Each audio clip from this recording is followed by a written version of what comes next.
All right, Ross Barnett. First flood waters, now frigid temperatures at night, frigid right now. But Ross Barnett spillway has been really good for crappie, right? You know, and that's what we referenced earlier, Major Reed and I did. If we were going to fish today, that's probably where I would go when it's this cold and you got a good north wind. I've seen some incredible pictures with the releases that's been coming through the dam at Ross Barnett of folks that have been catching crappie and catfish. And a cold day like today is a good place you could go. But, you know, we were really starting to get some good reports, and then we had flash floods and waters jumped up, you know, all throughout the state. And now, as waters recede in certain areas, we're starting to get frigid temps. And I say especially at night, because that's what any gains we make with increasing water temps, which is really what triggers these fish to start doing their thing, is going to drop. That's what hurts us at night in the spring of these really, really cold nights. And I know we're talking about in the 20s the next couple of nights. So the fishing reports were really starting to heat up, and folks were getting out with these pretty days. And, you know, it's going to set us back just a little while. So will it, I mean, set them back, you know, a day or two, or once it warms up, will it be a day or two after it really initially kind of warms up before the fishing kind of turns back on? We need a warming trend. We need a warming trend to reverse what we're going to see this week. Okay. Yeah. And again, the nights we can make gains during the day. You know, the water temp may start getting up in the mid to high 50s, low 60s. 20-degree tonight, it's going to hurt that. Yeah. You start keeping those temps at night in the 50s and 60s, we're going to see things start happening pretty quick. And not only that, this is going to do a lot of damage to a lot of vegetation and things like that as well with this cold snap that we've got coming up here on us. As a matter of fact, this giant Salvinia in the reservoir. Speaking of vegetation. We've talked about that. I know they wish they could get the water down, especially with this cold little shot that we got right now. But they can't.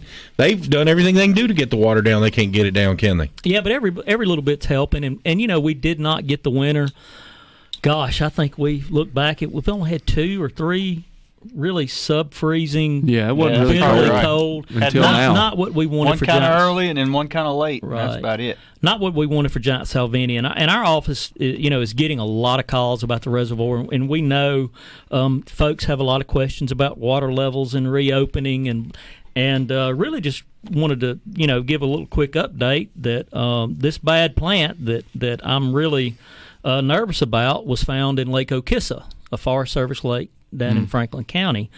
And so, you know, our group, our agency is looking at taking the stance of really starting to get some PR out there in terms of how this plant may be spread, typically with boat trailers and stuff, and trying to encourage the public, the angling public in particular, to be cognizant of what be on your boat trailer as you leave, you know, Okissa or maybe some of these lakes up in northeast Mississippi that's giant Salvinia starting to show up in, and how that plant can be transported to other waters. Larry, I know you can't drain the reservoir. No. I get that. No, but you can't, if you get them in a lake like these, can't you drain the lake and kill it off and then start over? I mean, I know you don't want to do that, but I mean, as a last resort, is that something that can be done? And it can be in certain waters, JT. I think we would look at that if we got an infestation at a state lake. Hey, what else can we do? If it meant draining it, we could. You're talking about 1,000 acres at Lake Okissa. I would certainly not be interested in, you know, draining Okissa. But obviously with approved herbicides, you get on top of it earlier, you hope that you can contain it or eliminate it. What we don't want to see is all of our efforts at Barnett or what's coming up at Okissa, and the next thing you know, we've got it at Percy Quinn or Lake Lincoln. As a matter of fact, they've closed one of the boat ramps at Okissa to keep anglers from potentially getting it on their boat trailer, accidentally, of course, and introducing. No, I don't think anybody's saying anybody's doing this on purpose. No. But what's happening is that's how it's spread. You pull your boat, you put your trailer down in there, you maybe get a little of this plant on your trailer, and then you go, and then it, I guess, somehow stays alive on your trailer. Well, think about your trailer bunks. I mean, they stay damp. They stay damp, and we know this plant at good temps, at good temperatures, can can stay alive for up to 5 days. Yeah, now, so it's if going to you go have fishing trouble here this and then week. you pull out. Yeah. It'll have trouble this week, but then obviously if you pull out and go the next day to another lake, then it can be introduced into another lake. So is Pelahatchie Bay still closed? It is. And it is. It probably will be for a while, huh? Yes, we're in constant contact with PRV, and I encourage folks that hey, Pearl River Valley's the lead on this. We're working together in conjunction to try to battle this at Pelahatchie Bay, and I'll give credit to Pearl River. They're all in. They are doing everything they can, along with us, to eliminate or eradicate giant Salvinia. And we've got booms in place to try to limit the spread. And so far, we like the results we've seen. But in terms of when the bay may open back up, that's certainly a call that Pearl River Valley is going to have to make. And I was going to say, that was going to be my next question. That's up to them. That's not up to y'all, is it? Right. It's not up to us. But certainly, they're open to any comments or recommendations we might provide. So where is it closed? At the causeway? From the causeway over, is that correct? Right. The causeway's closed. The boat ramps are closed. Basically, boating activity or boating access to Pelahatchie Bay is completely shut down. And it's unfortunate. There's a lot of houses over there. There's a lot of people with slips, and Yep. I get that and understand it, and they're frustrated. They are. But they're going to be a whole lot more frustrated if it takes over the res and they can't put their boat in ever again. I mean, So what people need to understand is what you guys are trying to do, and what y'all are trying to do. Are we looking at possibly? Is this something that's going to have to be done legislatively? Could the commission do this as to where we're literally, maybe getting it to where people are having to wash their boats and trailers before you put them in there, maybe with some wash stands, things like that, especially at some of our state lakes. That's been discussed, JT. I know if you go out west or up north, they're quite a bit ahead of us in terms of aquatic nuisance species and what they require. And, I mean, I would hope we would not have to go there, but I know in Minnesota, if they catch you with your plug still in the boat, it's a significant fine. If you don't have a receipt where you went through a wash station and washed your boat, trailer, and boat, proof that you did that, it is a significant fine. And I'm not ready for that. I'm an avid angler. I fish 12 months out of the year. We're asking right now, our anglers to be cognizant of what's on their trailers when they pull out of a water body and get ready to launch into another one. We're going to start putting some signage up. We're going to get some press release, use social media, just really a good PR campaign to try to get the word out and make folks aware of the challenges we'll face. Folks, if you don't believe this stuff is bad, just go to the internet. Just put Giant Salvinia Lakes, Yeah. okay, and then click on images. There's lakes in Louisiana and Texas that they're useless. They're Exactly. useless. Yeah. There's nothing You they pull up can to the do. boat ramp, it looks like a pasture. Yeah, It looks like dry land, and it's just the plant that's taking over. and there's nothing you can do about it at that point. Not at that point. So, a little bit of help goes a long way. We've been talking about the Giant Salvinia. Last thing on that, Larry, I mean, you guys are making progress, and we're hoping to eradicate this in the reservoir. The way we've approached it with Pearl River Valley Water Supply District is this is our one opportunity to go into one area and eradicate this plant. Mm-hmm. So that's the actions that we've taken, whether extreme or how extreme we know it's been extreme reactions to it, but to close the causeway off, to prohibit boating, to allow staff to get in there and do the treatments they need to, we feel like this is our one shot. Mm-hmm. And y'all been doing it and constantly doing it. We're out there every week surveying what's there, what's not, what's our next course of action, what's our next plan. And I know PRV's working on some PR stuff that they're putting together that you'll start seeing coming out. So it's really been I think a good experience working with a fellow agency and going to be able to document that how successful we were. I really think we're going to get rid of this. JT, I was going to jump in. So being the wildlife guys, kind of outside of my area of expertise, but over the break I did exactly what you told the listeners to do. I Googled Giant Salvinia and looked at some of those pictures. Yes, we do not want that. That is not good. This is it's pretty serious, y'all. And I mean, you're talking about a major recreational waterway that could be literally shut down. And I know parts of it, and I know it's inconvenient, and I get it. And people understand that. And listen, You're talking about property values. You're talking about a lot of different things here, and that's why it is so important. Yeah, you're going to be a little inconvenienced here for a while, but if we don't put a stop to this and it gets to where you can't do anything with it, then you're going to be in the same situation anyway. You won't be able to use the reservoir. So that's what we want to make sure we don't get to. All right, we got some other stuff coming up. We got some fishing rodeos coming up. Is that right? Well, JT, what I wanted to do was really touch on some of the things that the listeners are going to hear us talk about over the next couple of months. That's going on in the fish world, and right off the bat, your listeners are used to hearing me talk about our youth fishing rodeos. They'll start the end of this month, and just a really controlled atmosphere, locations that we encourage folks to bring your kids. If you're looking for an opportunity to take your kid fishing with, I would say, an above average chance to catch a fish, you need to come to one of our rodeos. Okay. And it's where do they find the listings of those? There's 50-plus events all over the state, right? Yeah, they'll start, like I said, the end of this month.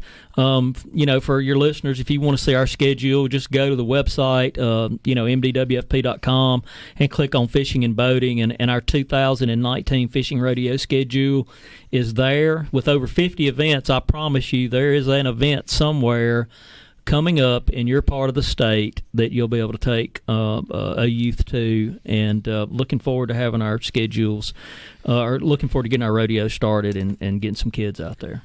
Also, we've got the fishing reports out there that folks can go by and check out, right? Well, we start those back up in the spring, JT, and when we look at how many page views we have on the website, that's one of the most popular places. These reports are updated weekly by our biologist, and our staff spend quite a bit of time calling folks, talking to facilities to try to get an accurate report as we can. And I know some folks get frustrated. Lord, we get the calls. I understand that in terms of, well, the fishing report wasn't accurate, or it's the same thing you posted 2 weeks ago.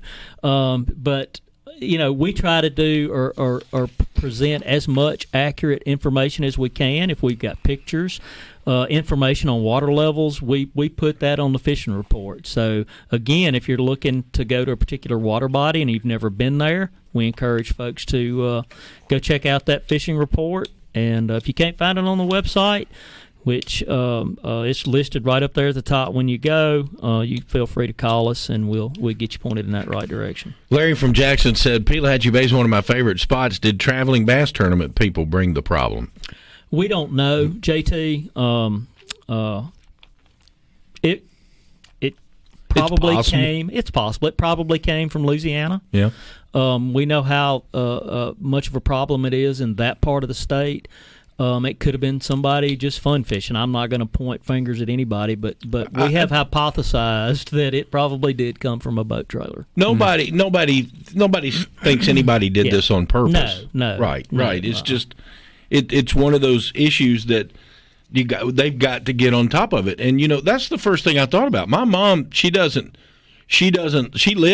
in on Pelahatchie Bay. She doesn't live on the water, right? But the houses across the street from her are on the water. Sure. And we're talking about a property value thing here. If this thing were to take over the reservoir, that's why I said being a little inconvenienced now is not that big a deal. It doesn't affect you just if you fish, right, or if you recreationally boat. It affects everybody, and that's how the resources of the state, they affect everybody in every sphere.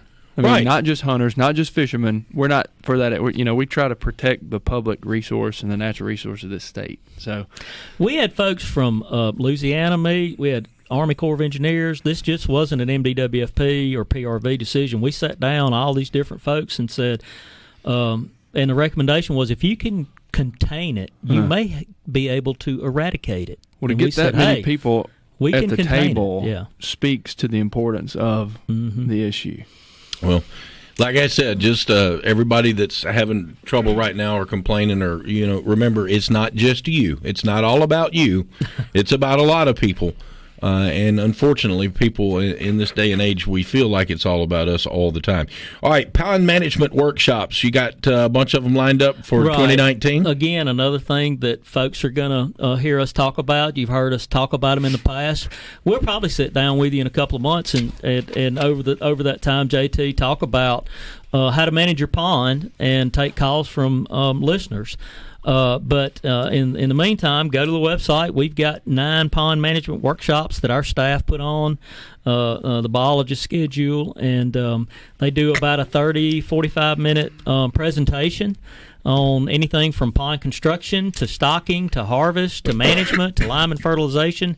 And then there's another hour where we just have an opportunity to take questions for the staff from the public that's attended the seminar. So Mississippi's loaded with lots and lots of farm ponds. So I would encourage folks to get that on their calendar. If you've got one in your area and you need help managing your farm pond and have questions, please try to schedule a trip to one of our pond management workshops.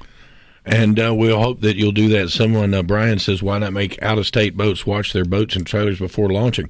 Well, that may be something that everybody does, not just out-of-state boats. That has been discussed. It's a good practice anyway. Sure. It's a good practice to wash your boat to begin with when you get out of the water anyway.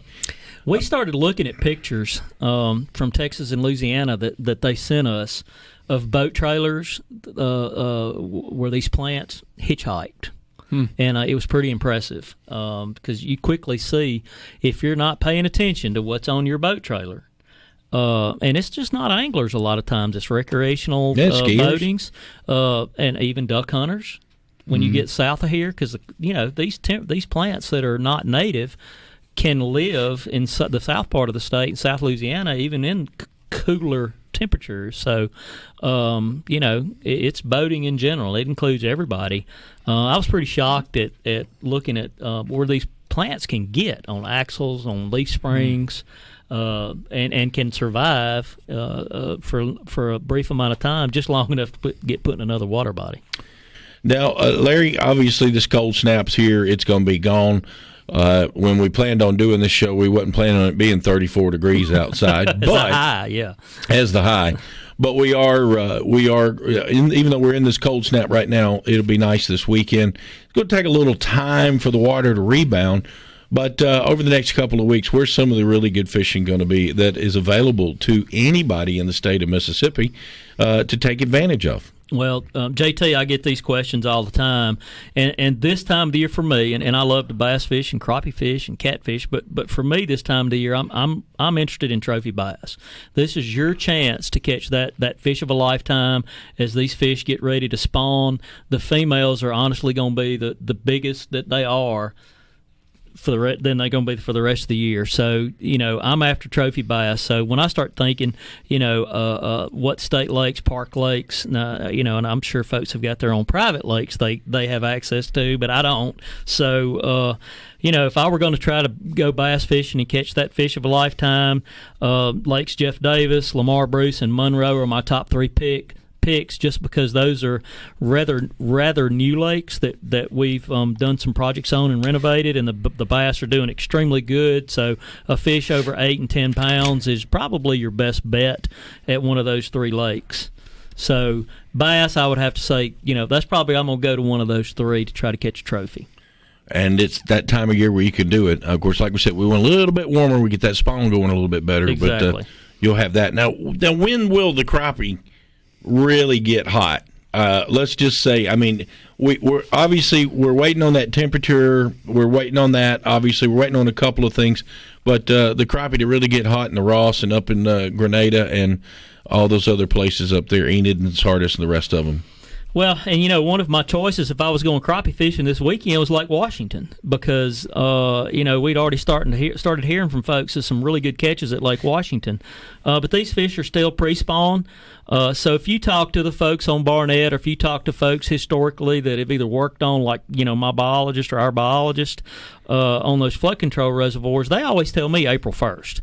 And if you talk to some of the reservoir folks, I've always heard tax day, which really doesn't make a lot of sense to me. thought it would have been a little earlier on Barnett. But, for me personally, end of March, 1st of April is really the time when those fish you're going to start seeing those fish move shallow pretty quickly and do their thing. We've got a lot of high water still up on those flood control reservoirs, and those are crappie factories, so we're excited about the water levels that we're seeing up there.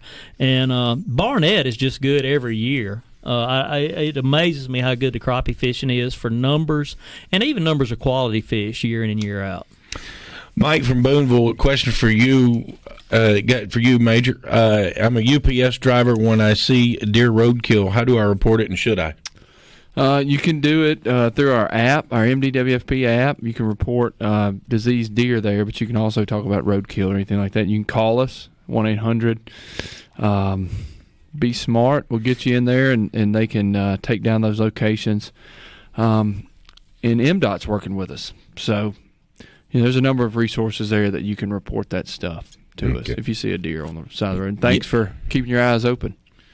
And we need to stay vigilant about that. One last question. Do you expect a new zone? And when do you think that might happen as far as the management? There'll be a new zone. When? I can't answer that. That'd be pure speculation. Okay. Just asking those questions because I know a lot of people are interested in that. What's the one good thing if somebody right now, anything people need to be doing to their lake or pond right now, or should we just wait? I know sometimes a lot of these lakes will try to, if they got a lot of shad, they'll try to get them down. It'd be a good couple of days to do that, but obviously this is probably the last little cold snap. We hope so. I mean, so. We've actually told our staff we need to start thinking about fertilization, because we'll start adding fertilizer when water temps start getting in the 60s, mid-60s. And that's not going to be that long, JT. This cold snap's got us all bent out of shape, but it's going to start warming up, and we'll start looking at if you're on a fertilization program, need to have that in the back of your mind for your ponds and lakes. Certainly mid to late March, start gearing up for that, because you'll want to make that application pretty soon. All right, gentlemen. Good show today. Thank you for being here. Are you ready for turkey season, ain't you, pal? Not long. The kiddos will be doing it. Yeah, I just looked at the weather. There's a bunch of rain chances. Severe storms maybe again. I mean, I'm just like the bearer of bad news. Fossil Roadshow, JT. Nicole asked me to mention that. We did already once. Let's do it again. She will be up front. Yep. The bookends. Saturday.